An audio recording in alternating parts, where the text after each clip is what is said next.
All right, Shabbos, good morning. Good morning. Let us begin by thanking all of our sponsors for this morning's daf. To thank our Talmud Torah sponsors for the month of Menachem Av, Benjamin and Elise Wall from Eretz Yisrael, the Tanya Eretz Yisrael, in honor of dedicating all the Sherman Joshua this month in honor of Moshe Abramson and Jeremy Lassen, who enable all of those outside of our physical base medrash to be able to partake of our Torah. To thank Jack Bennett for dedicating all the Sherman Joshua this month in memory of Sergeants Nikolai Rappaport of the Givati Brigade, who died in a Hezbollah ambush in southern Lebanon on February 7th, 1998. To thank our Week of Learning sponsors, Larry and Laura Franks, in the Schus of Refuah Shlema for Chaya Mira Bas Sarah and Sarah Bas Elisheva. And to thank our Daf Yomi Week sponsors, Yankee and Lisa Stackman, in the Schus of Refuah Shlema for Chaya Rivka Bas Nechama. We hope that in the merit of our Talmud Torah, all of our cholim, Emeretz Hashem, should have a complete refuah together with Kol Cholei Yisrael, and all of the neshama should have an aliyah, the families in Nechama. But with that, let us begin. We have a really exciting and incredible daf ahead of us today. A lot to do today, Baruch Hashem. A lot to do. Today's daf is Ayin Ches 78. We are picking up Emeretz Hashem on the bottom of Ayin Zayin Owen base 77b, and we are picking up actually with a story, Hahu Gavra, which is 2, 4, 6, 8, 10, 12 lines up from the bottom. So if you remember again, yesterday we were introduced to the concept of Kinyan Chatzar, the idea that ultimately, again, not only could a woman receive her get in her hand, but she actually has the ability to receive her get in her property as well. We are established ultimately that it has to be a Chatzar Mishtameres. It has to be a type of Chatzar ultimately that is guarded. Guarded means that you could put something in there. Yeah? Put something in there safely, and so whenever I see Moshe coming up, I'm like, I feel like a chastised student. Like, what did I do? Yeah, okay. So we learned that it has to be a chad. We also learned that, well, okay, so let's go back. We're going to learn a lot of new things today, Meretz Hashem as well. So the Gemara says as follows. So how Gavra, there was a guy who threw a get to his wife. Havakaima b'chatzar. So right, she was standing in a chatzar. He threw her a get. Okay, so far so good. Azal Gittin nafla b'pisla. It's an interesting case. The get itself fell on a piece of wood. Pisla is a piece of wood. Okay, Rashi points out over here. Pisla agabe chaticha seitz. I'm Rabbi Yosef. Okay, so now what's going on? Rabbi Yosef says, Chazinon. Let's examine the situation. Rabbi Yosef, by the way, there's musar in everything. There's musar in everything. Rabbi Yosef, what is the word chazinon? Chazinon means let's look. Rabbi Yosef, chazinon is one of the greatest musar words in the entire Shas. Chazinon teaches us that before you pass judgment and before you decide what something is or who something is, stop, pause, and look. We'll say, how often in life do we rush to judgment? How often in life do we size people up because we see them, they say something, and boom, I've got you pegged for who you are. Something happens in life, terrible, or wonderful. Sometimes I will say the best thing in life is to be a chazinon yid. It could be a bumper sticker. I'm a chazinon yid. Right? No one's going to know what you're talking about. But right, just to be the kind of person who stops, examines, understands what it is that's happening, and then do that before you pass judgment on others, before you pass situational judgment as well. So chazinon, let's analyze. So let's take a look at this piece of wood. If the piece of wood is 4 amos by 4 amos, then that is a reshus of its own. I would say that would effectively mean then that the get has landed in a different domain than the one the woman is situated in. Now, if the piece of wood is not arba amos, then ultimately again it's all part of one reshus. To which the Gemara says, 1 second, hold up. But maya skinon. I would say, by the way, this is even a bigger musar. Sometimes even after chazinon, you still don't have the right outlook on the situation, right? If Yosef thinks I've got it all squared away, the Gemara says, Rabbi Yosef, what are you talking about? Maya skinon. If she's standing in her own chatzar, ki havi dalet amas my havi. Then I don't care. What does it matter if there's a piece of wood is dalet amas, not dalet amas? If it's her chatzar, I will say, then what? Then what? Everything inside that chatzar is hers as well. What does it matter where the get is landing? Ela bechatzar didei. Rather, it must be she's standing in his chatzar. If she's standing in his chatzar, kilo havi amar abbas my havi. Understand? If it's his chatzar anyway, then what? Then what? None of this works. None of this works. Here we go. The ushla makom. Oh, interesting. I will say. What's the case? The case over here is it's his chatzar. It's his chatzar. What did he do? He lent her space. He lent her space, leased her space, and therefore, the Gemara tells us. And that would work, by the way, if you were to lease her space, and then he were to throw a get into that space, ultimately she'd be migurashas. What's the issue over here? The Gemara says, chad makom mushli inshi, shim makom mushli inshi. So the way it works with lending is that if you're lending space, it's common for a person to lend space to another, but in that act, it's usually only one domain that's being lent. Two domains are not lent. So in this case, what's interesting that's happening over here is husband is lending the wife space, a makom, an area. In that area, there's a piece of wood. Essentially what the Gemara is saying is like this: if the piece of wood itself represents a separate and distinct domain, that would not be covered under the lease to the wife. That would be a separate domain. So if the get lands there, she's not migureshas. Interesting. V'lo amran. Furthermore, again, when did we say this? Ela delo gavoa asara. So we're saying that the piece of wood is 4 amas. Piece of wood being 4 amas represents its own rishos. Represents its own rishos. So the Gemara says, "Aval gavoa asara afagav delo havi arba amos." So by the way, it's not just dalet amos. Others will say there are different ways for an area to be considered a separate domain. One of it is that it spans an area of dalet amos. Other possibility is height. If it has a height of 10 tfachim, even if it's not a dalet amos, it's also its own rishos. Furthermore, for the Amon Ela de Leslie Shem Levi, top of Ayin Ches, top of 78, Aval Isle Shem Levi, Afagav Delo Gava Asara, the Afagav Delo Haviarba. Furthermore, I will say, this is all assuming also that it doesn't have its own name. It doesn't have its own name. In other words, we'll say Shem Levi, look at Rashi, top Rashi and Ayin Ches, says, Kulu Pisla Mikri. We'll say, let's say everyone calls that piece of wood, that wood, that's Frank's log. Everyone knows that's Frank's log, right? It's been there for the last 200 years, Frank's log. When something has its own name, by definition, it has a chashivos, it has an importance, and it's not bottled to the area around this. Essentially, I will say, just as an aside, there are essentially 3 different ways in which this piece of wood, and it doesn't have to just be a piece of wood, it could be a rock, it could be anything else, could be considered a separate domain, even though it's situated in someone's rishos. Either A, it has an area of dalet amos, B, it has a height of 10 tfachim, or C, it has neither of the previous 2, but halacha l'maaseh, it has its own name. Having a name, a distinct name, gives it an identity. So therefore, again, if a husband, if Ruvain is divorcing Rachel, and he's giving Rachel a piece of land on a chatzar in which to go ahead and get divorced to receive her get, and in the chatzar happens to be this piece of wood, right? And the piece of wood is either dalet amos, 10 tefachim high,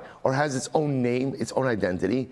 If the get were to fall on that piece of wood, she would not be divorced, because it's falling effectively in a separate rishos. Fascinating. So remember the Mishnah said, even if he is with her in bed, ultimately again throws her the get, it doesn't work, gives her the get. Amarava, lo shana b'mita shalo. That's only if they're in his bed.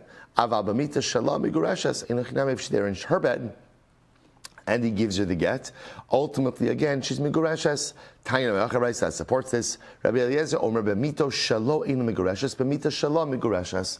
Right. Ultimately, again, we learned that Allah Chalamaysa, if they're in his bed, not divorced. Her bed, they are divorced. We'll say, what's the logic? What's the logic? Her bed is like her chotzer, right? Her bed is her rishos. Over mita shalo migurashas. 1 second. If she's in her bed and she gets the get, she receives the get, she's migurashas. What about the fact the Gemara says, Kelev shalokeach b'rishos mocherhu? We'll say, this is actually interesting. This is going to come up twice today. We'll say, Kelev shalokeach b'rishos mocher means like this. if let's say you walk into a store, right, and you have a utensil, you are the buyer, you have a utensil. You put that kli down. So there's an interesting discussion about whether or not the utensils of a purchaser have the ability to acquire something when they are situated in the domain of the seller. Right? And you can see this could come up all of the time, right? I walk into Ruvain's store, I put my bag down. I buy something, right? Or Ruvain wants to give me something, he puts it in my bag. But my bag is situated on his property, in his rishus. So does my bag, my kli, have the ability to acquire something when situated in his domain? This is called kelav shalokeach, the utensils of the purchaser, birshus mocher, situated in the domain of the seller. So the Gemara says, and the Gemara says, machlokes as to whether or not it works. Here's the problem. Even if the woman's bed is her own, let's say it's her chatzar, it's her own rishus. Let's say, where is it situated? In the husband's home. The pashtus in the husband's home. So is this not a case of kelav shalokeach birshus mocher? To which the Gemara says, Shamas Mina, obviously learn from here, kelav shalokeach birshus mocher kana lokeach. So I must say that the Gemara is teaching me that the utensils of a purchaser have the ability to acquire even when situated in the domain of the seller. That's why if he gives her the get while they're in her bed, halacha l'maisa, it'll work. To which the Gemara says, no, lo tzricha tegavoa asara. Now we'll say, what's the case? The case is where it's a high bed. The bed is not flush on the ground, right? The bed is 10 tefachim off the ground. Oh, okay. So also we just learned before, what does 10 tefachim represent? What does 10 tefachim do? 10 tefachim is a domain of its own. And therefore halacha l'maisa, that will work to go ahead and be a separate rishus. V'ha'ika makom kare, right? So we'll say, but 1 second, a bed doesn't float in the air, right? In other words, a bed has legs. What about the fact that the legs of the bed are situated in the husband's domain, so to which the Gemara says, nobody cares about the space that the legs take up. In other words, the legs themselves, I will say, ultimately only take up a relatively small amount of space. Now I will say, what about the fact, the Sotos discusses this, Rashi also discusses this, what about the fact, actually we'll see this on Amud Beis, sorry, but I'll just tell it to you now, what about the fact that the bed itself still sits on top of an area? To which the Gemara answers, since it's gavoa asara, the area underneath the bed is usable as well. So because it's usable, again, a husband doesn't care about the area that the legs take up. Okay, incredible. So the Gemara says if he throws the get literally into her lap or into her basket. So it says, remember again, Rashi pointed out in the Mishnah, kolsa is a basket, a little basket in which a woman would keep needle thread. It's a purse. So the Gemara says, why does this work? Kelav shalokeach birshus mocheru. But this is exactly what we said before. So now this is talking more about kalsa. So imagine, we'll say, here's the case. So Rachel has a purse. Her purse is sitting on the ground of her husband's house. What does husband do? What does Reuven do? He throws the get into her purse. So the Mishnah says it works. But 1 second, this is a case of kelav shalokeach, right? Utensils of the purchaser situated in the domain of the seller. And I will say it's a machlokes. It's a machlokes as to whether or not the utensils of the quote-unquote purchaser have the ability to acquire when situated in the domain of the seller. From here, it appears that it works. Amar Rabbi Yehuda, Amar Shmuel, kigon shaisa kalsa teluyaba. No, what's the case? The case I will say is where her basket was hanging from her, so it wasn't sitting on the ground. Rabbi Shmuel Amar Kshura afapi she'ina teluya. Reish Lakish says the truth is, it's tied to her even if it's not hanging. I will say now the chiddush of that is, that's what? It could be the basket is on the ground, right? But since it's tied to her, therefore halacha l'maisa is considered, it's not a case of kelav shalokeach b'shus mocher. Rav Adabar Ava Amar kigon shaisa kalsa munachas la ben yirakosel. So we'll say, Rav Adabar Ava says, what's the case? The case we'll say is where you can imagine she's sitting on the ground, she's sitting on the floor, and her basket is between her legs. So if she's sitting right cross-legged, and her basket is right between her legs, So the Gemara says, Rabbi Shmuel bar Edimi Amar Kigon Shahaya Baila Mocher Kolsos. Rabbi Edimi bar said her husband was a basket salesman. So because he's a basket salesman, therefore what? He's not makbid about the area that her basket is situated on, because he's got baskets everywhere anyway. Rabbi Yochanan Amar Makom Cheka Kanoila Makom Kalsa Kanoila. So Rabbi Yochanan says, I will say in general, the area that her lap takes up and the area that her basket takes up, these are areas that people convey to one another just on a daily basis. Amar Rava my time Rabbi Yochanan, lefi she'in adam makbid lo amakom cheka velo amakom kalsa. But say in general, when someone is in your domain, you give them space. Right? You give them space. You give them the space in which they're sitting on, right? You give them the space to put down a bag. So there's not a hakpada, right? The husband is not makbid on that. And therefore, again, he's okay with the space her bag takes up. He's okay with the space that her body takes up, that her lap takes up. And essentially, effectively, he conveys the usage of that space to her. And therefore, if he throws the get onto her lap, it's in her domain. He throws the get into her basket, it's in her domain. Taina Mehachi Bryce that supports this. Zarkula l'soche kalasoch kalsa l'soch kol davar shehuki kalsa harezu migurashas. Both say the Bryce that supports this. Halacha l'maisa, again, husband throws the get into her lap, or throws the get into her basket, or to anything like her basket, she is migurashas. I says the Gemara kol davar shike kalsa la'asuye mai. What does that come to include when it says anything like her basket? So to which the Gemara says la'asuye taska da akluba tamri. Both say to include literally the pouch from which she eats dates, a little date pouch. Little date pouch, so cute, right? Little date pouch, right? So ultimately, again, that also is not makbid. So what the Gemara is introducing us to is the following. So essentially, what we begin to see over here is, okay, there's the concept of yad, which is a husband is placing a get directly in his wife's hand. Fine. There's a concept of chatzar, which is a husband is placing a get or throwing a get that into his wife's domain. Then I both say there's a third category. Third category is she's in his domain, she's in his property, but there's an assumption that people convey use of property, of their own property, to others, and what we'll call in the context of activities of daily living. So someone walks into your home, right? Essentially what you're giving them is the area upon which they're sitting. What the Gemara is calling over here, the area of their lap. You're also giving them an area to put down their bag, right? So in this case over here, the assumption is the husband is conveying to his wife usage over these areas, and therefore halacha l'maisa, if he throws the get into her lap, that's her rishus. He throws the get into her basket, that's her rishus. And I both say this is not a case of kelav shalokeach b'rishus mocher. This is not a case of the utensils of a purchaser in the domain of a buyer, because in that case I will say, in the domain of a seller, because in that case there may not be a conveyance of usage. Here, there's an assumed conveyance of usage of these areas. Incredible. Good, I will say that brings us to the Mishnah. Mishnah Ayin Chesam with Aleph 78a, third wide line down. Amrullah, Kinsi Shtachov Zeh.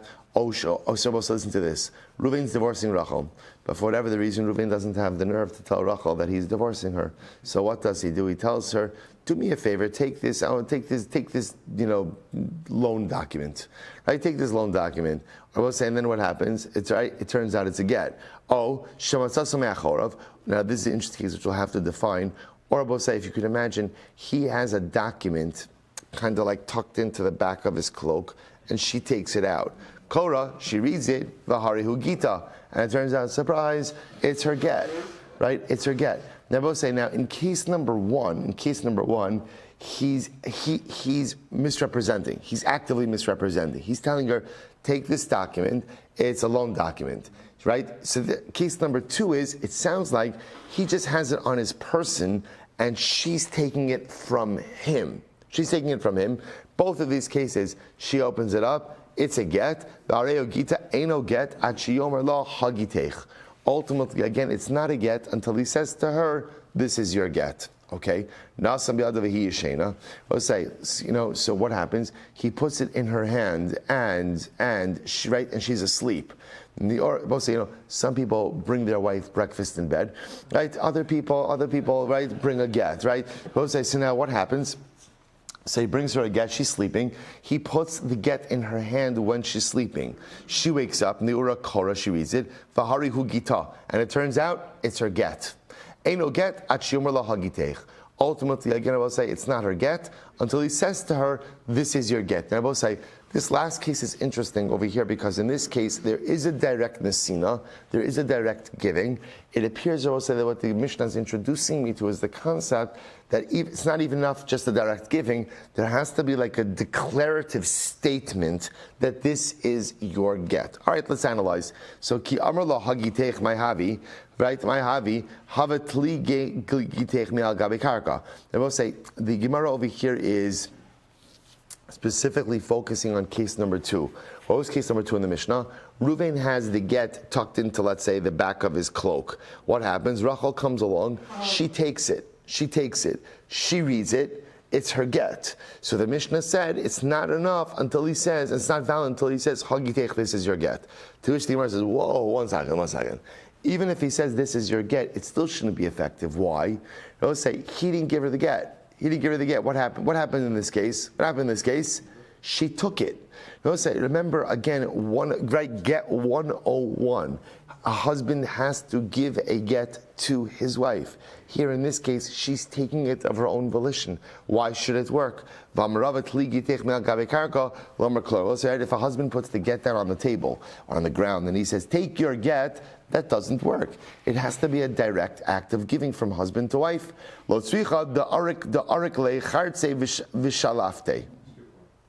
I skip? I'm sorry. Fine. Sorry. Sheshalafto me'achorav. So what I say that what's the case? The case must be ultimately again that it was. Rashi says over shalafto shayatachov bein chaguro lemasnav v'shalafto bisham. It was stuck. I will say like between his belt, or right between his belt and his pants, or between his pants and his body. It was stuck like into his pants, and she took it from there. To which the Gemara says, "Shalafto nami haba ina v'nasam biyada." I say, I don't care exactly if it's stuck in his pants or it's stuck in his cloak. If she's taking it and he's not giving it to her, then Lamaisa, that is a fundamental problem with the get. To which the Gemara says, "Lo tzricha da'arik leichartze v'shalafte." This is interesting. What happens? It's if you can imagine for a moment. Imagine the get is stuck in his belt, right by his pants. And what does he do? He moves his hips towards her, right? Right? And like that, I'll say, so Lamaisa, he's bringing the get closer to her. So the fact that he's bringing the get closer to her, the Gemara understands, that's called the nesina. I'll say, what's the definition of giving a get? Giving a get essentially means, the Gemara understands, is any act of directed motion, moving the get closer to the woman, to the wife, that's called nesina. So again, if it's just stuck in his belt and she takes it, that's not good. But if it's stuck in his belt and he moves his hips closer to her, then lamaisa again, that's called nesina. Even though both what's happening, she's taking the get out, right? But since he's moving the get towards her, that's called nesina. Incredible. The Gemara says, "Oh, sheshavto good." Tainam Yachir Bryce that supports this.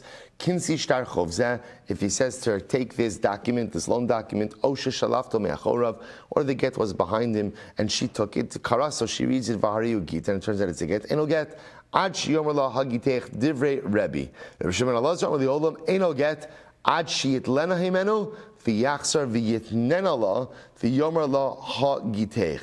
So listen to this. Rabbi Shimon Elazar says no. In all of these cases, it's not going to be a get until when? Until he takes it back from her and re-gives it to her. Right? Rabbi Shimon Elazar holds all of these acts of giving are not directed acts of giving. You have to take it back and give it back to her. What happens if he put the get in her hand and she was sleeping? Ni'ura, she wakes up, v'kora, and she reads it, v'hari hu gita, and it turns out it's her get. Eino get at shiyomer la ha gitech divrei Rebbe. Ultimately, it will not be her get until he says to her, ha gitech.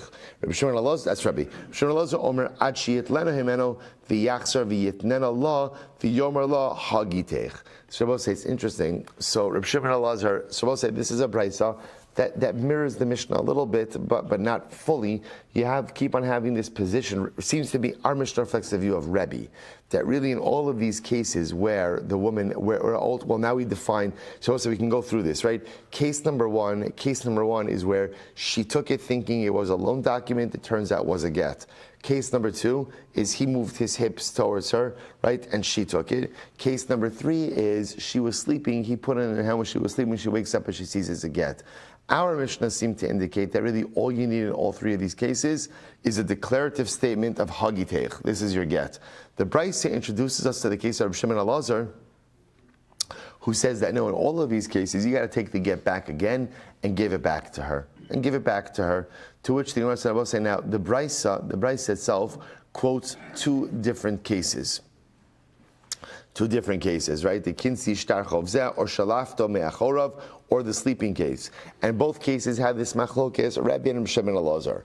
To which the Gemara said, why do you need both cases? Tzricha di'i itmar bahach kamaisa. Had it just mentioned the first case in the Brisa, ba'ika amar Rabbi mishum debas igrushihu. Perhaps in that case, Rabbi says, I will say, in the case where he moves his hips towards her, she takes the get, right? Rabbi says, all you need to do is say hagiteich. Why? Because she's in a state of being divorced. In other words, she's capable of being divorced. But in the case where he puts the get in her hand and she's sleeping, the lav bas igrushehu, both says she is not in the mental state of being divorced. In other words, we're going to talk about this more.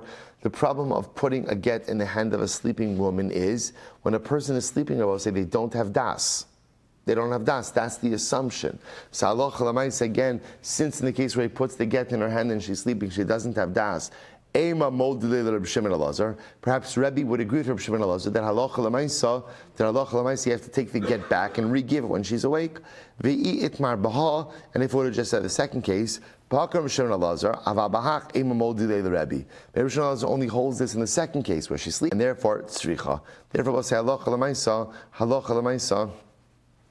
Ultimately, again, both cases are needed. Amar Rava. So we'll say Rava says as follows. Fine.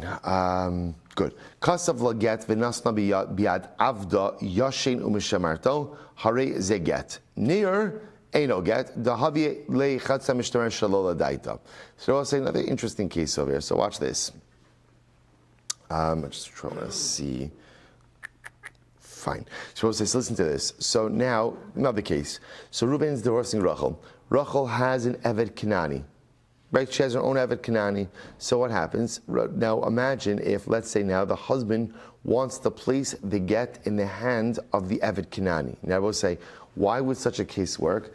Eved Kanani effectively is like what? It's like what? Karka. So in other words, an Eved is like a chatzar. So placing a get in the hand of an Eved should be like placing the get in her chatzar. To which the Gemara qualifies this and says as follows. If the Eved is sleeping and the woman, the wife, is right there, harei ze get, then the get works because that's called the chatzar mishtameres. That's called the guarded chatzar. Neir eno get. However, if the Eved is awake, it's not a get. Why? Because you will say it's interesting. Even though an Eved is like karka, you can't call, I was going to say a woke Eved, but that doesn't sound right. Right? You can't call, right? You can't call an Eved who is awake, you can't call an Eved who is awake mishtameres. Why not? Because when the Eved is awake, he could what? He could do whatever he wants. To which the Gemara says, to which the Gemara says, so I don't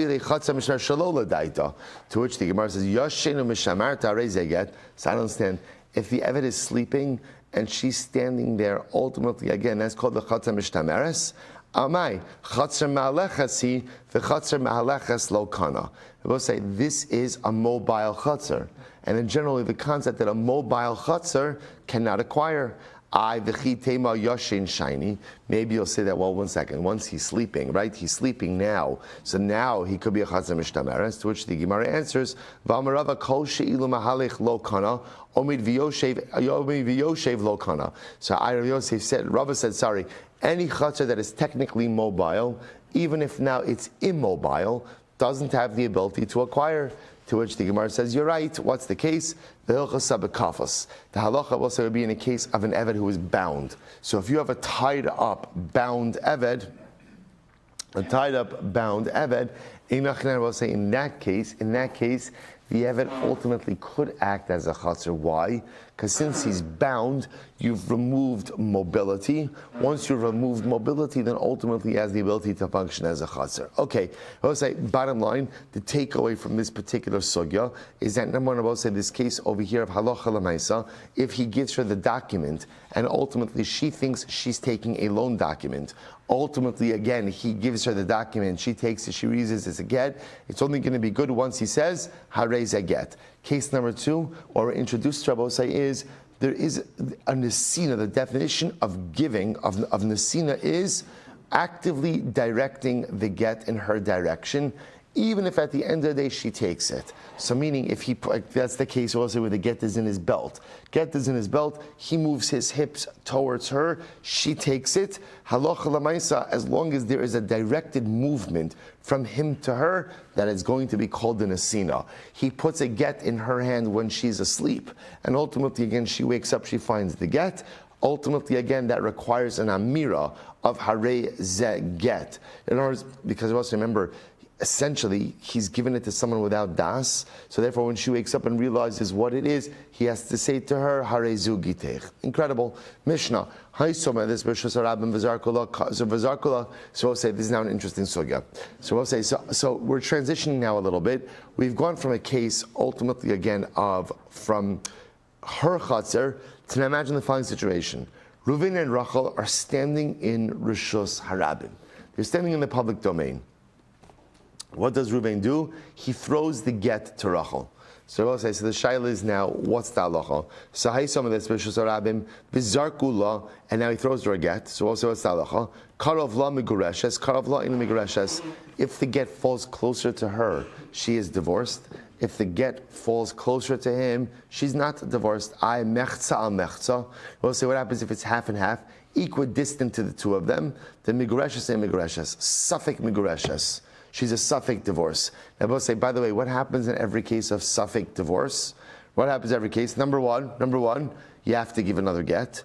Number two, if he were to die without children, then what? Chalisa and no yibum. Okay, the Chayla Kiddushin, I will say the same case applies to Kiddushin. In other words, if Reuven wants to marry Rachel, he throws her Kesef Kiddushin. If the Kesef Kiddushin lands closer to her, she's Mekudeshes. Closer to him, she's not Mekudeshes. Mechza, equidistant, Safek. V'chein ve'inyan achov. Both say same thing applies to repaying a debt. Listen to this. Reuven lent Shimon money, right? Reuven's the creditor, Shimon's the borrower. Watch this. Amar lo bal chovo, zrok li chovi. So Reuven says to Shimon, throw me the money you owe me. V'zarku lo, and Shimon threw it. Karov l'malva zacha malva. If it lands closer to the lender acquired it. Karov l'lova halova chayv. Lands closer to the lova is chayv. Now both say, Rashi points out over here, and what happens if you can imagine the following case? Shimon, the borrower, throws the money to Reuven, and we'll say what happens. The money lands. Right after the money lands, what happens? A dog comes along and runs away with the money. So we'll say, so now the shaila is who's on the hook? To which the Gemara says, if it's closer to the lender acquired the money and it's his loss. Closer to the borrower is in possession of the money and it's his loss.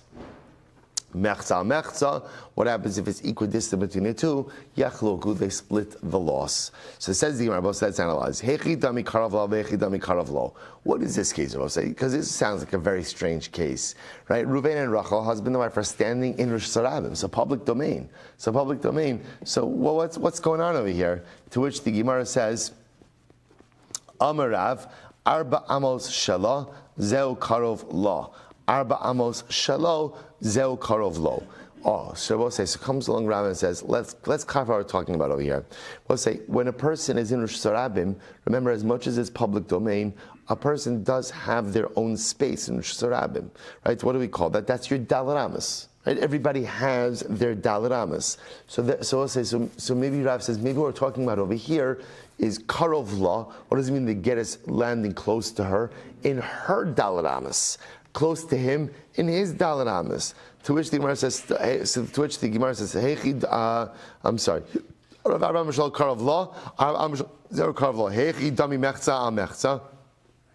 What's the case of mechza mechza? Amar Rav Shmuel Silber kigon shahayu shneim omnim ba'arba amos. So I will say, what could be the case of mechza mechza? The case where they're both standing in the same dalet amos. I velech say him and I kadim. Just see who got there first. Always remember again, right? In other words, let's see who got there first, because whoever got there first is the one who owns those dalet amos. Maybe you'll say they got there at the same exact time. But they can't do that, right? It is impossible to be that precise, right? It's impossible for two people to arrive in the same place exactly at the same time. But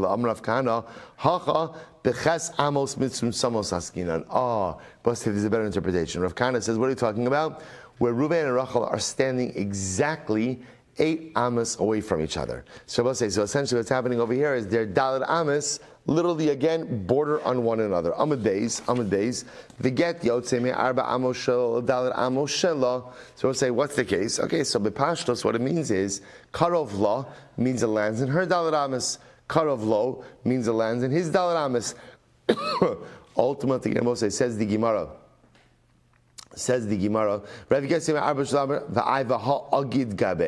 will say, but interestingly enough, specifically I will say in the case of, so I will say, if you could imagine for just a moment, what's the case?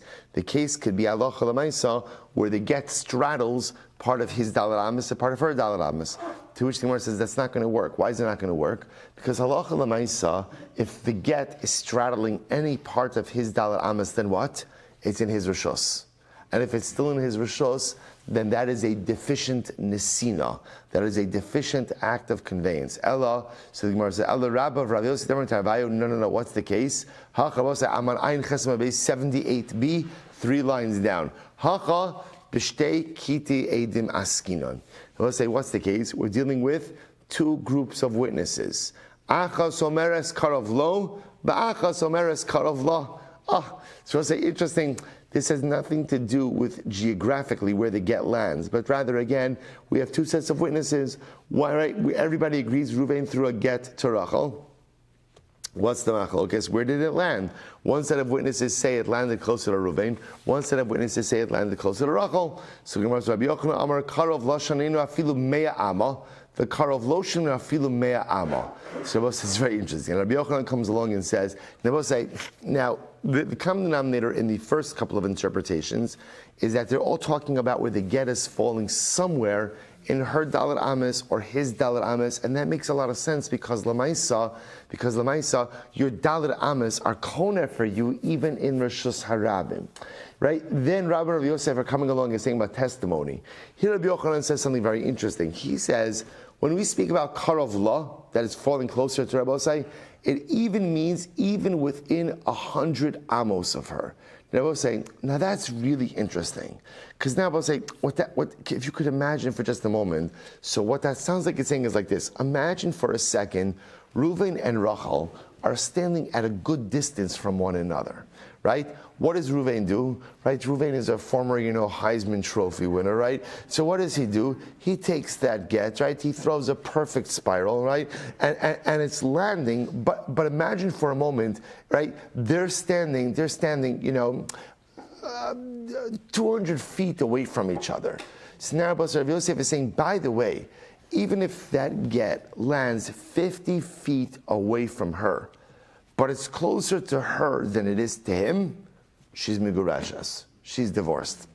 Which is such a, it's hard for us to, remember, where are they standing? In Rishus Harabim. So okay, so let's work this through. So the Gemara says, so again, Karov lo shaninu afilu mea ama.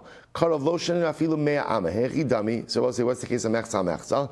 So it's Amar Rav Shimon bar Abba lididimi farshli minei Rabbi Yochanan hu yachal l'shomro v'hi einu yachal l'shomro zeu karov lo.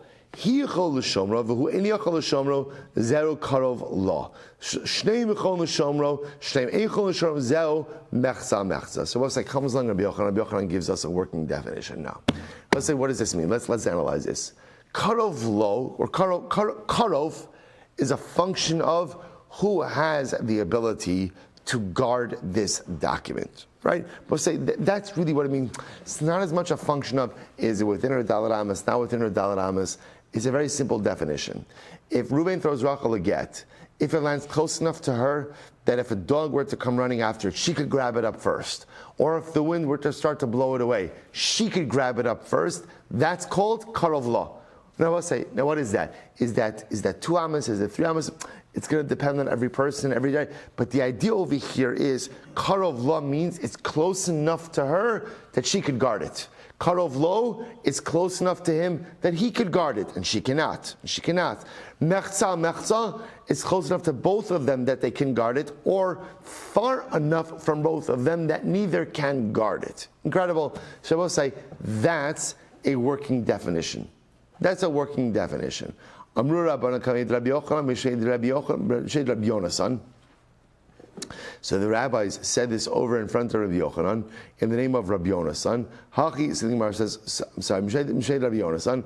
Hachi, Amar Yadin Chavrin Bavloi Lifarushe Kiaitam. And he said, you know what, those Babylonians, they know what they're talking about. In other words, it was a praise to Rabbi Yochanan, ultimately again, that Allah Chalamai said this is a good interpretation of this sugya. So I will say what this does is, it removes us from specific geographic areas. In other words, so obviously again, Dalet Amos is always going to work. But the Chiddush of Rabbi say is, even if the get falls outside of her Dalet Amos, but what? If Rabbi say, remember, what do you have going for you in this case? What do we have going for us in this case? Is there an asina in this case? Is there an asina? Is there an act of giving? Yes. Why? Because Reuven is throwing in the get to Rachel. Obviously, it's directed at act of giving. And as long as that get is close enough to her that she has the ability to guard it, should the dog try to come or something else, then again I will say that tells us that's in her shus. That's in her shus. Incredible. Says the Gemara, that supports this. Rabbi Eliezer Omer, Kol shu karov lo milo. Any case where the get falls closer to her than it is to him, uba kelev v'notlo, but if a dog were able to come and take it, Eina Migareshas. Ultimately, again, she's not divorced. Eina Migareshas, Kohechi Tintere V'Tezel. I understand she has to be able to guard the get forever. Ella Lav Hachi Kamar. Kol Shekarov Lo Milo, V'ilu Ba Kele V'Not Lo, V'Hu Yachal L'Shomro, V'Ye'en Yachal L'Shomro, Eina Migareshas. So I will say again, so we just mentioned before, Halach L'Mais, what it comes down to is the get close enough to her that should something happen, right? Should the dog come to get it, she could snatch it up. That's called Karov Law. If she can't snatch it up, that's called Karov Law. Karov Law. Amar le Shmuel Rav Yehuda Shinina Kedei shetashuach v'titleno. So we'll say, so Shmuel came out to Rav Yehuda and said, it's got to be close enough that what? She could bend down and go ahead and pick it up. Look at Rashi. Kedei shetashuach v'titleno. Had dahavya kurva demasnisin v'afilu hachi. I supposed to listen to this. So now, also what you begin to see is, we're kind of further defining it more and more and more. Obviously, I will say, if it's falling in her Dalet Amos, that's going to work, because your Dalet Amos and Rosh Hashanah, that is your domain. Came along Rabbi Yochanan says it's got to be close enough that she could guard it from something happening to it. Now, I will say, comes along Shmuel, and Shmuel says it's got to be close enough for us to say that what? That she could bend down and grab it. Right? So I will say what you begin to see is everybody's limiting the space a little bit more. It's got to be close enough to her that she could bend down and take it. Va'at lo tavid uvda adamati gita liyada. So I will say this is very important. This is incredibly important, and this is actually codified in the Rambam and Shulchan Aruch. So I will say, at the end of the day, we're going to adopt this position of Shmuel. That Karov Law means it's close enough that she could immediately bend down and take it. Now I will say, that's going to be our definition of Karov Law, and therefore Karov Law, same thing, it's close enough to him that he can bend down and take it. Now I will say, I just want to point out, let's just play this out for just a second. Reuven and Rachel are standing in Shusarabim. Good. Reuven throws Rachel a get. They bless you. The get lands close enough to her, and Mamish close enough to her that she could bend down and get it. We'll say, what's the halacha? What's the halacha? Valid, right? Migureshas. When is she Migureshas? When? Right? So technically, right then and there. Right? Remember again, for her to be divorced doesn't require her to actually pick up the get. No different that when Reuven goes to her chutzner, throws the get into her chutzner. When is she divorced? As soon as the get hits her chutzner. Technically speaking over here, as soon as that get is in close enough proximity to her that she could bend down and take it, she's divorced. Shmuel says, while that is true, va'at lo savid uvda adamati gital yada. Don't do anything until that get is actually in her hand. Now we'll say, now why? What is Shmuel concerned about? See, Rabbi said, this case is a little bit trickier than previous cases. Because cases of karov lo or karov law, Rabbi say, to the bystander, may not be totally observable. What Shmuel was concerned about was that if you allow her to essentially just be divorced right then and there, it could cause such a misunderstandings. People don't know what is karov law. They might see this and they might think to themselves, oh, that get is not karov law. It's not karov law. And they might come to think that's what? That you could even get divorced even in a case of karov law. So for Shmuel said, in these cases of karov law, she is not to be treated as a divorced woman until the get actually reaches her hand. So an extra chumrah on top of this. Quite fascinating. And the Gemara says it was an episode like this where the get landed. Rabbi says into this, the get landed karov law, so technically it was good. Before Rachel got a chance to pick it up, what happened? Reuven died without children, and they mandated chalitza in that case. They mandated chalitza. Rabbi says she was technically divorced. If she was divorced, there's no chalitza. But because the get did not reach her hands, so Rabbi says, so this is how the Rambam paskins. So halacha, the definition of karov law is the get is close enough to her that she could just bend down and pick it up. But the halacha says, do not treat her as a divorced woman until when? Until ultimately, again, the get actually reaches her hands. Incredible. The Kiddushin. Rabbi said the same concept applies to Kiddushin. In other words, if Reuven wants to marry Rachel, he throws kesef Kiddushin at her, right? I don't know that she should go through with the shidduch, right? But right? But again, if it's karov law, she's mikudeshes. Karov lo, not mikudeshes. Gittin amru for lo davar acher. Rabbi said in Rabbi Yochanan, no, this concept of karov lo and karov law only applies to Gittin and nothing else. But the Mishnah didn't say it. The Mishnah said this whole thing of karov lo works for Kiddushin also. Shiny hasam dechsiv yatzav haisa. No. Kiddushin is different. You're right. Everyone agrees it works for Kiddushin. Why? I will say, by definition, there is a direct correlation between Gittin and Kiddushin. What's the direct correlation between Gittin and Kiddushin? They're two sides of the same coin, right? Two sides of the same coin. So therefore, again, whatever, and the pasuk itself juxtaposes, right? It says the yatsa mi beis. So it talks about divorce, right? One man will divorce his wife. She can marry someone else. So the biblical juxtaposition of Gittin and Kiddushin tells us whatever applies to one will apply to the other. So that's understood. The I will say the truth is this same. So I'll say fine. So this whole idea of karov lo will only apply to Gittin and Kiddushin, nothing else, really. But yeah, we learned the same applies also to a debt. What was the debt case? Zrok lichovi, right? Reuven lends Shimon money, and then Reuven says to Shimon, "Pay me back, throw me back my money." Vizarko lo, and Shimon threw it back. Karov lamalva zacha halov zacha. Halova. If it lands closer to the lender, then again the borrower is in luck, right? Because now his debt is repaid, even if something happens to the money. Karov lalova halova chayiv. If it lands closer to the lender, as we just said in the Mishnah, the lender is chayiv. Mechsal mechsa shneim yachloku. If it's equidistant, they both share responsibility. So also you see that karov lo works by debts as well. Hachamaskinon the amarle zrok li chovi viti pater. Where ultimately again he said, all right, well, so you know what we're going to do? We'll stop over here for today. Again, we'll just end. We'll pick up again with the chov case. But again, here's what we know: the concept of karov lo will work by Gittin. It was introduced by Gittin. Once it works by Gittin, it will apply to Kiddushin. Does it actually halachically apply to the case of repaying a debt? Emirat Hashem will say to be continued tomorrow. Shkoyach. All right, Chavran Zoom, have a great day, everyone.